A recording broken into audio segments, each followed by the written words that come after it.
नमस्कार श्रोते हो, रेडिओ जयंतच्या आनंदी कट्ट्यावर मी अनुराधा आपण सर्वांचं मनपूर्वक स्वागत करते.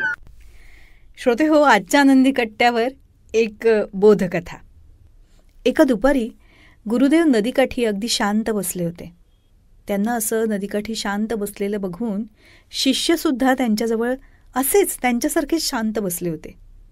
शिष्यांना कळेना की गुरुदेव नेमकं काय करतायत, ते कुठला विचार करतायत का, ते काही आपल्याला नंतर सांगणार आहेत का.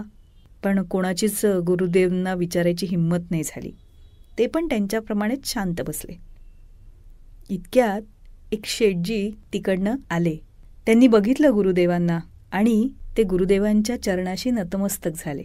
शेठजींनीच त्यांना विचारलं, गुरुदेव, या नदीकाठी या शिष्यांबरोबर इतकं शांत बसून तुम्ही काय करतात. यावर गुरुदेवांनी फक्त शांतपणे शेठजींकडे हसून बघितलं आणि म्हणाले, आज तुमचं इकडे कसं येणं झालं. त्यावर शेठजी म्हणाले, खरं सांगू, कामाचा, कुटुंबाचा, व्यवहारांचा व्याप इतका वाढलाय ना की मनाला कुठे शांतता मिळत नाही. आणि मनाला शांतता देणारं देवाचं नामस्मरण करावं म्हणतो तर वेळ मिळत नाही. म्हणूनच या नदीकाठी थोडा वेळ शांतपणे बसायला आलो होतो. पण आपण इथे का शांत बसलात गुरुदेव. आपल्याला तर कुठल्याच विवंचना नाहीत, कुठले प्रश्न नाहीत. यावर गुरुदेव म्हणाले, अरे ही जी नदी वाहतीये ना, तर ही नदी संपण्याची मी वाट बघतोय.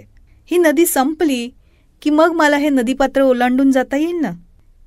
यावर शेठजी विचार करायला लागले की एवढा मोठा विद्वान माणूस, गुरु, आणि नदी संपण्याची वाट बघतोय म्हणजे काय. ही नदी तर कधी संपणारच नाहीये.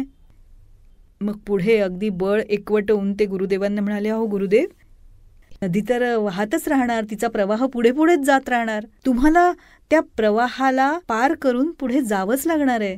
यावर गुरुदेव म्हणाले, अरे तुझ्या विवंचनेचं हेच तर उत्तर आहे.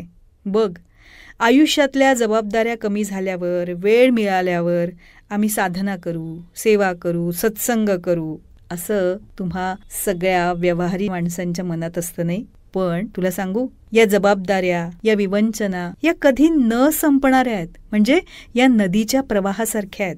मग या सगळ्या वाहत्या प्रवाहातूनच आपल्याला सत्संगाचा तीर गाठावा लागणार आहे. आपलं आयुष्य संपून जातं, पण आपल्या जीवनातल्या जबाबदाऱ्या कधीही संपत नसतात. अगदी या नदीच्या प्रवाहाप्रमाणे बरं का. म्हणूनच आपलं काम, आपली जबाबदारी, आपल्या विवंचना यातून आपल्या मनाला शांती देणारी भगवंताची सेवा, साधना किंवा नामस्मरण याच्यासाठी आपण नक्कीच वेळ काढायला हवाय. कारण यातूनच आपण योग्य कर्म केल्याचं आणि आपला योग्य धर्म सांभाळल्याचं समाधान आपल्या प्रत्येकाला मिळणार आहे. तेव्हा श्रोते हो, हा होता आनंदी कट्ट्यावरचा आजचा सुंदर विचार. तुम्हाला तो कसा वाटला याविषयीची तुमची कमेंट बॉक्समध्ये नक्की लिहा. आणि त्याचबरोबर रेडिओ जयंतचे दर्जेदार कार्यक्रम ऐकण्यासाठी रेडिओ जयंत लाईक करा, शेअर करा आणि सबस्क्राईब करा. रेडिओ जयंतचं सबस्क्रिप्शन फ्री आहे. आणि त्याचबरोबर नोटिफिकेशनसाठी बेल आयकॉनवर क्लिक करायला सुद्धा विसरू नका.